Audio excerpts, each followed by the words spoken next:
17, a partir do seu verso 8, que fala da viúva de Sarepta. 1 Reis 17, verso 8. Glória. Ah, santo de poder de glória. Amém, todos acharam? Amém. Diz essa palavra do Senhor. Então veio a ele a palavra do Senhor dizendo: levanta-te, vai a Sarepta, que é de Sidom, e habita ali, que eu ordenei ali uma viúva que te sustente. Então ele se levantou e foi para Sarepta. E chegando à porta da cidade, estava ali uma mulher viúva apanhando lenha. E ele a chamou e lhe disse: me traz, me peço, um vaso com um pouco de água que eu beba. E indo ela buscar, ele a chamou e lhe disse: traz-me agora também um bocado de pão da tua mão. Porém, ela disse: vive o Senhor teu Deus, que nem um bolo tenho, senão somente um punhado de farinha numa panela e um pouco de azeite numa botija. E vê aqui, apanhei 2 cavacos e vou prepará-lo para mim e para o meu filho, para que comamos e morramos. E Elias lhe disse: não temas, faze conforme a tua palavra, porém faze primeiro para mim um bolo pequeno e traz-me para fora, depois falar para ti e para o teu filho, porque assim diz o Senhor Deus de Israel: a farinha da panela não acabará, e o azeite da botija não faltará, até que o dia que o Senhor der chuva sobre a terra. E ela foi e fez conforme a palavra de Elias. Assim comeu ele e a sua casa por muitos dias. A farinha da panela não acabou, e o da botija, o azeite não faltou, conforme a palavra do Senhor que falara pelo ministério de Elias. Louvado seja Deus. Poderia sentar nesta noite. Aleluia. Estamos diante de um texto, né, irmãos, bastante Aleluia. simples, né? Mas algo profundo. Quis ler para os irmãos lembrar a história, né? Porque hoje em dia é tanto texto sem contexto. Eu prefiro agora ler, né, o texto para as pessoas ler o texto.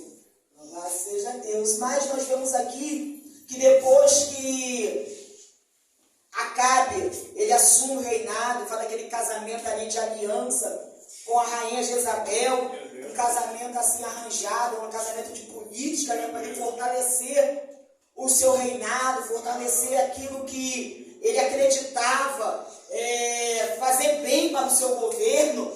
A atmosfera espiritual de Israel mudou muito com a chegada, né, da princesa ali, agora a rainha Jezabel, porque ela veio trazendo ali a sua adoração, o seu culto a Baal. Ela vem trazendo para Israel, vem trazendo para Samaria. E é interessante que as nossas alianças, muitas das vezes nós não damos muito valor. Hoje em dia as pessoas estão fazendo muito parcerias.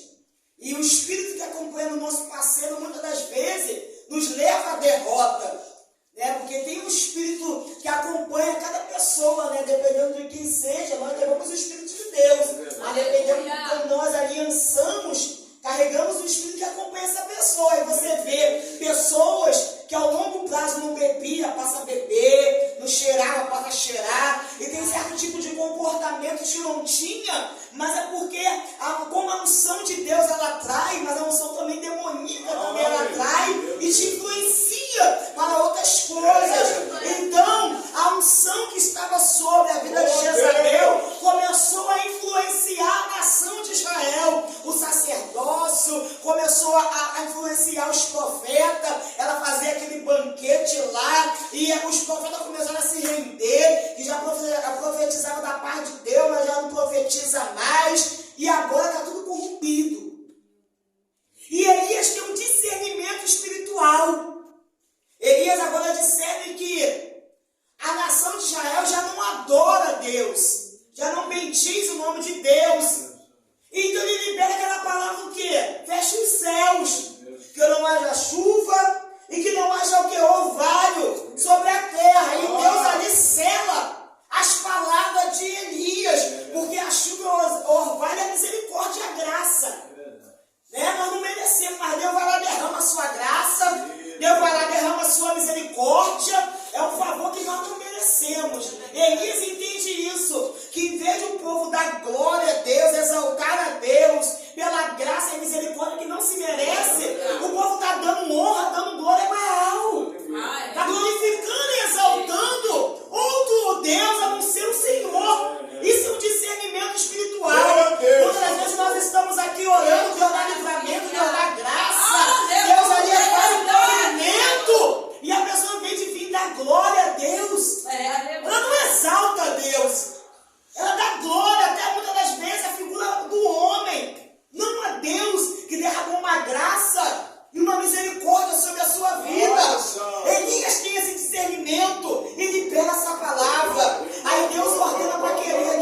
orvalho, chuva, não estava derramando tanta graça e misericórdia assim, não. O Deus que livra já não está livrando tanto, o Deus que sara já não está sarando tanto, não está mais fazendo assim, não. Mas esse era o tempo das pessoas estar dentro da casa de Deus, buscando a sua face. Enquanto ele pode o quê? Estar próximo e a gente poder o quê? Alcançá-lo e achá-lo. Mas você vê o cenário contrário. Era para estar cheio de pessoas arrependidas, pessoas quebrantadas, pessoas chorando, pedindo a Deus, clamando a Deus. A gente vê o coração mais endurecido, mais fechado. E agora Deus está falando para Elias: levanta, Elias, se levanta. E nós precisamos nesse tempo que se levantar, porque a nossa provisão ela vem do alto, nossa provisão ela vem de Deus, nosso sustento ele vem do Senhor. Imagina se eu e você não estivéssemos aqui, nós não ouviríamos a irmã contar uma graça que Deus fez na vida dela. Mas por quê? Com certeza deve buscar, né, irmão? Deve buscar. Para ver só um pequeno sinal de Deus, já sinalizando vitória para a sua vida. Aleluia. Mas imagina se a irmã ficasse em casa, olha aí minha situação, chorando, olha aí se lamentando e murmurando, e cada dia perdendo as forças. Meu Deus. Não ia mudar quadro nenhum. Então Deus falou para ele: levanta, Elias. Levanta. E dá uma direção para ele: vai para Sarepta. Vai para Sarepta. E ele assim foi obediente ao comando de Deus. Ele foi obediente à voz do Senhor. E foi para Sarepta. E ficou ali na porta daquela cidade. E é interessante que Elias era procurado do estado. Aí Jezabel estava atrás dele, matando todos os profetas, destruindo, para poder achar Elias. Mas, que me chama a atenção, quem está debaixo dos esconderijos do Altíssimo é tudo, irmãos. Porque Deus te coloca uma capa de invisibilidade, que ninguém te acha, que ninguém te vê, que ninguém te encontra. Teu adversário está rondando, está te procurando, mas ele não te acha, porque Deus te escondeu. Deus nos escondeu, Deus nos guardou. Deus escondeu Elias, ele era na porta da cidade de Sarepta, irmão. E naquele tempo nós sabemos que a porta da cidade era um lugar que movimentado. Tudo era feito na porta da cidade. Transações, comércio, decisões, julgamento, tudo era na porta da cidade. Então ninguém está num lugar movimentado, mas ninguém vê Elias, o procurado do estado. Se Deus me esconder, ninguém me acha. Mas se Deus quiser me tornar visível, todos me encontram. Todos me acham. E a Bíblia diz que ele está ali. A mulher sai com o propósito no coração dela: vou fazer a minha última refeição. A minha última refeição eu vou fazer. E vou morrer. O propósito dela de sair de casa era esse. Mas é interessante que Elias se levanta, porque aonde ele está faltou água. E ele faz o teste, que a necessidade dele de imediato do quê? Era água. Ele estava sedento. E tem às vezes as pessoas olham para a gente, acham que a gente não está sedento, não precisa. Ele faz o teste lá. Deus falou que a viúva vai me sustentar, vou começar pela água. Não tinha água. Não tinha água, mas naquela mulher ela tinha água. Como pode, né? Uma mulher viúva, num processo também da última refeição, mas ela tinha o quê? Água. Então imagine dentro da casa dela, quem já passou esses mistérios sabe, ter a última provisão, não saber o que vai fazer, e aquele processo assim: sai de casa ou não saio? Vou para a igreja ou não vou? Aquela batalha, imagine a batalha, irmão, que Deus ficou na porta da cidade aguardando a mulher sair de casa. Naquela luta, naquela batalha, aqueles pensamentos negativos. Mas ela sai. Porque a Bíblia diz que o Senhor deu ordem. E deu ordem para uma mulher que não servia. A mulher não era crente. Mas Deus foi direitinho. Quando Deus quer falar, fala direitinho no coração do ímpio. E ele entende bonitinho o recado de Deus. E a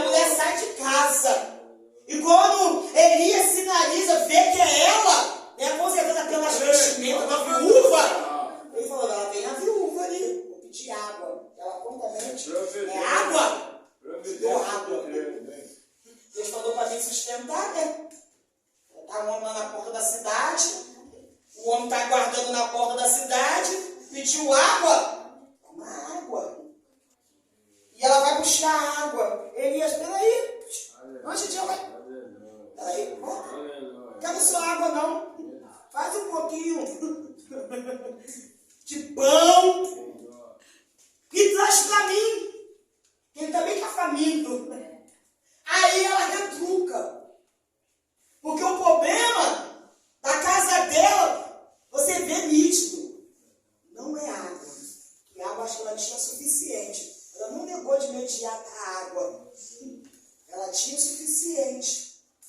O problema dela é que ela só tinha um pouquinho de farinha, um pouquinho de azeite e não dava para dividir. Não. Era para ela e para o filho dela. E ela, eu só tenho só esse pouquinho, ela retruca. Olha o mistério. Oh, aleluia! Porque Deus sabe exatamente o que eu e você precisa nessa noite. Ele sabe. Ele sabe o que eu e você de fato precisa. Nos socorre, meu Deus. Foi aonde? Pula dentro dela. Ela, não. O que eu tenho não dá, não. O que eu tenho é só para eu e meu filho comer e morrer. E eu vim aqui buscar graveto, para preparar um foguinho, fazer a última refeição para morrer. Mas o Deus que com certeza incomodou ela de casa, falou para ela o quê? Não sei. Mas falou para Elias, eu dei ordem.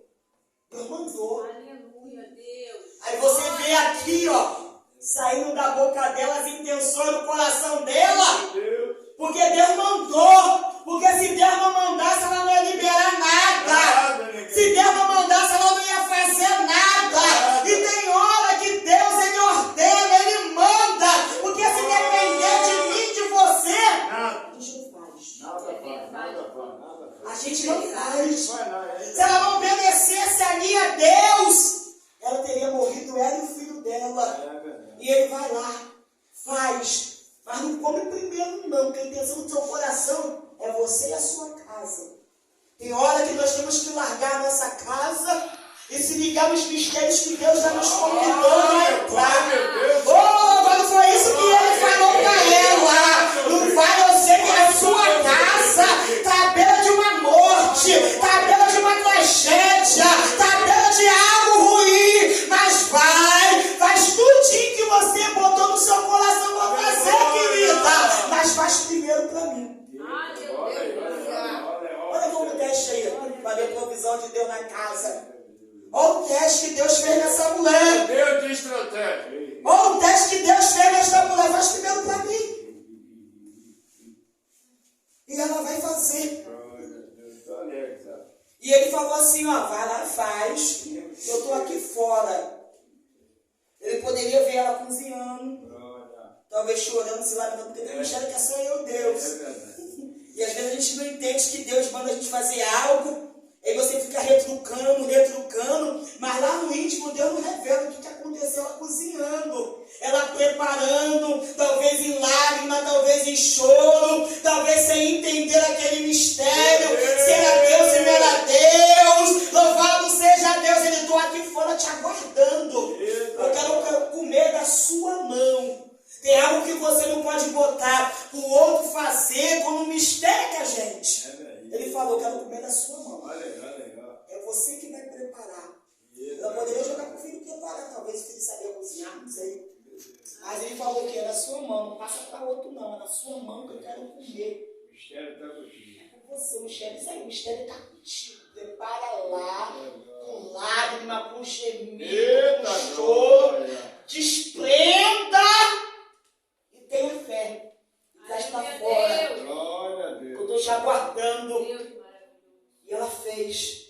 Trouxe para fora. Ela veio com um bom tipo profeta.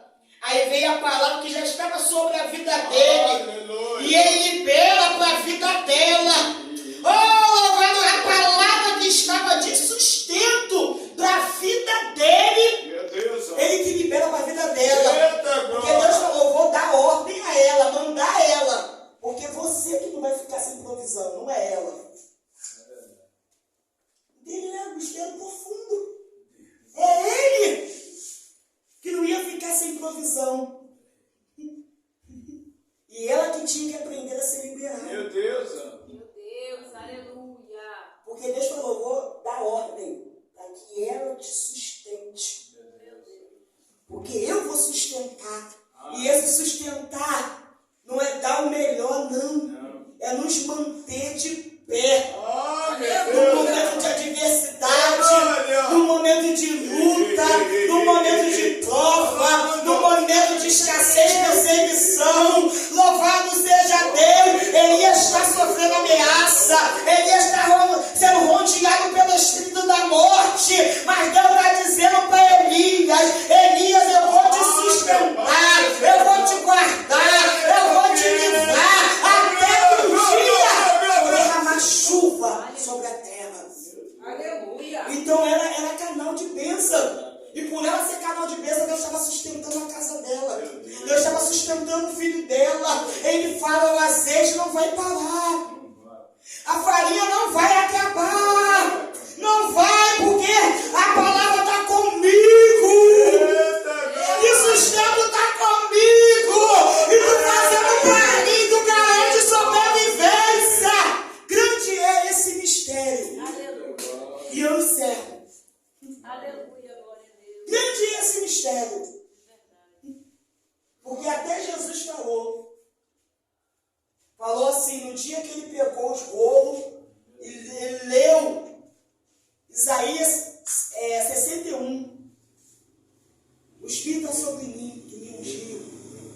Né? Lembra da passagem, né? Aí todo mundo olhou para a cara dele, ele pegou o rolo, entregou. Hoje se cumpre essa palavra. Todo mundo olhou para a cara de Jesus. Esse aí, meu filho, José. É filho de José? Aí ele foi e falou essa. Que o profeta, ele não tem honra na sua própria terra, na sua própria pátria. Mas, nos dias de Elias, que Deus cerrou os céus por 3 anos e meio, havia muitas viúvas em Israel. Mas Deus não ordenou que Elias entrasse em nenhuma delas, a não ser na casa da mulher de Sarepta. Eita glória. Porque grande é esse mistério. Ele estava sendo desonrado na casa dele, com o povo dele, perseguindo ele, por causa de uma palavra. E alguém abrigou ele na sua casa, não sendo da sua pátria, não tendo o seu sangue e muito menos a sua origem. E por causa dessa honra, teve provisão na sua casa. Aí Jesus, grande é esse mistério. Grande é esse mistério de você ser acolhido neste tempo por quem você menos imagina. Tem nada a ver contigo, tem nada a ver com a tua casa, não tem nada a ver, mas ali que Deus faz o teu mistério, Deus faz o reboliço para sustentar a minha vida, para sustentar a sua vida. Assim Deus fez na vida do profeta Elias, um mistério. Assim vai ser na minha vida. Aleluia. Eu não sei o que Deus vai fazer. Como Deus vai fazer para nos sustentar neste tempo. Mas eu só sei que nesse tempo de escassez, não olha as aparências de ninguém. Porque se Elias olhasse, ia dizer: essa viúva não tem nem para ela. Não tem nem para ela. E de fato, irmãos, ela não tinha nem para ela. Mas é um mistério do arroz que nunca acaba. É um mistério do feijão que não acaba. Todo mundo senta, todo mundo come, todo mundo bebe. Aleluia, o carro está multiplicando. Até que o dia que o Senhor vai fazer chover na sua casa. Até que o dia que o Senhor vai fazer chover nessa terra. Ele vai uma nuvem de glória nesta noite. É mistério. É mistério.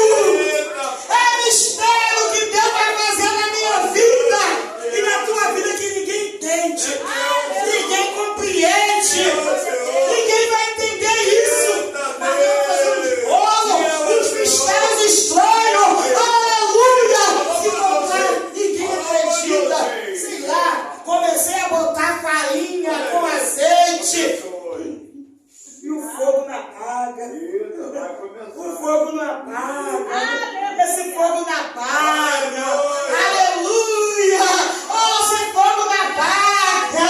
Aleluia! Esse fogo não apaga. Aleluia! É um mistério na casa da viúva. E ninguém entendia esse mistério. Olha, não ia morrer? Não é? Não ia morrer? Tu não disse que tu ia morrer? Quando saiu de Gaza, fala, eu vou morrer. Não vai morrer nada, irmão. Deus está no mistério. Meu Deus. Não vai perecer nada, Deus está no mistério.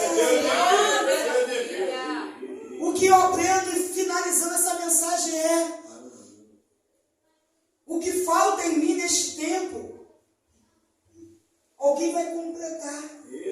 Esse é o mistério.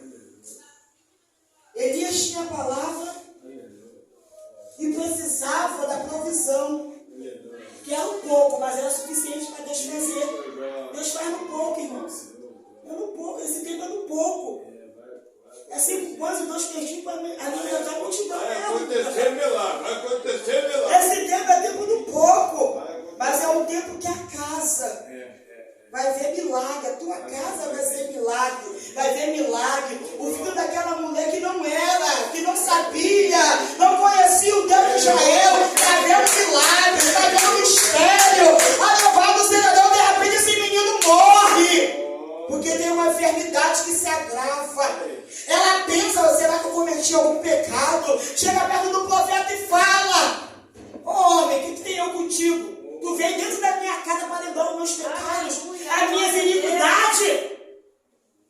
E ele fica afligido. Pega o menino, bota no quarto onde ele mesmo habitava, coloca na cama dele, que às vezes o problema vai para a cama do profeta.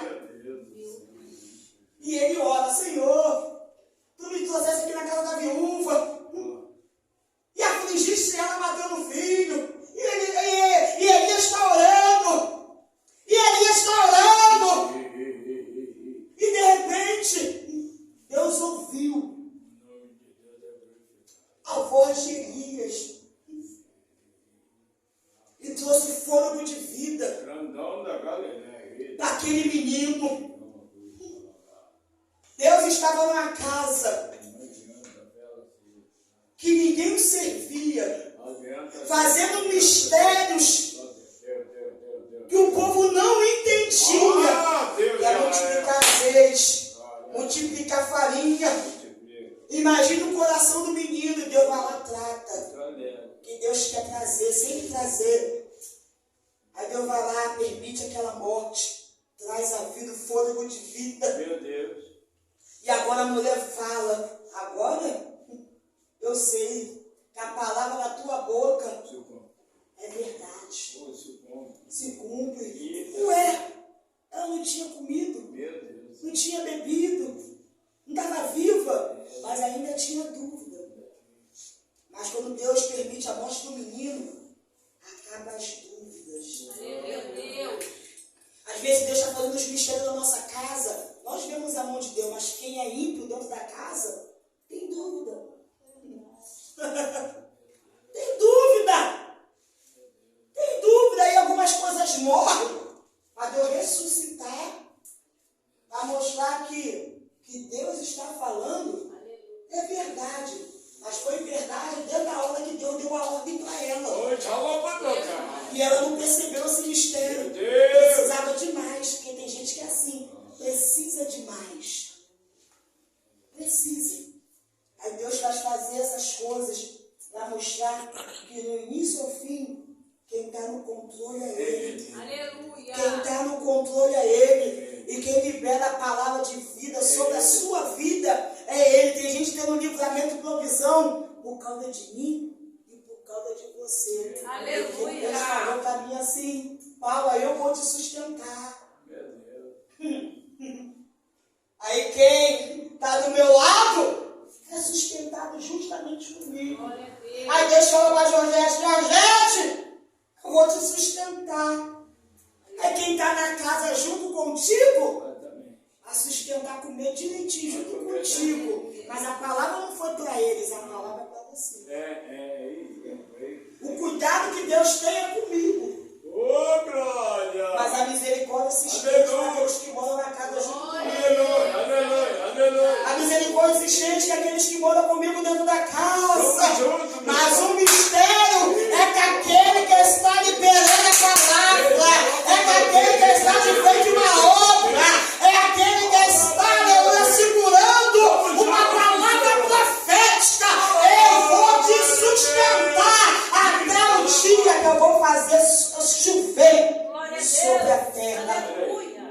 Vou te sustentar. E foi isso que Deus fez, sustentou. Sustentou no pouco, mas foi sustentado. Porque o que vale não é o muito e nem o pouco, é você chegar até aquele grande dia. Meu Deus. Aleluia. Verdade. Tem gente preocupada com pouco, com muito. Mas você tem que ficar de pé até aquele grande dia. Até o dia que Deus determinou. Eu vou chover sobre essa terra. Até o dia que Deus prometeu para você. O que Ele vai fazer, Ele vai te sustentando.